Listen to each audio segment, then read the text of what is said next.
Bonjour à toutes et bonjour à tous, sinon voici pour une toute petite vidéo où cette fois je vais vous présenter un nouvel attribut HTML qui peut être bien pratique.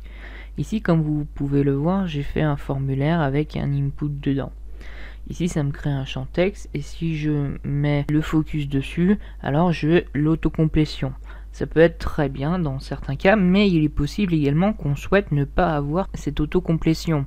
Par exemple, si vous faites un blind test et que vous faites voilà, des jeux où ce qui importe c'est la rapidité de la réponse, bah, si vous l'avez déjà tapé la réponse, vous l'avez alors dans vos anciennes saisies, dans votre historique de saisie, et du coup votre navigateur va vous le proposer, et du coup bah, vous allez le taper extrêmement vite, tout simplement parce que vous allez taper les premières lettres, puis vous allez sélectionner l'autocomplétion, et du coup ça va casser entièrement le jeu.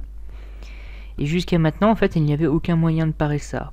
Puis finalement le HTML5 est apparu et a proposé un nouvel attribut qui s'appelle autocomplete, et qui prend justement deux valeurs, on ou off. Donc moi évidemment ici je vais mettre off, et ici si je relance, ici vous pouvez voir que si je mets le focus, ici je n'ai plus de proposition de la part du navigateur. Évidemment ici si je remets on, alors normalement le navigateur va me reproposer les différents choix possibles.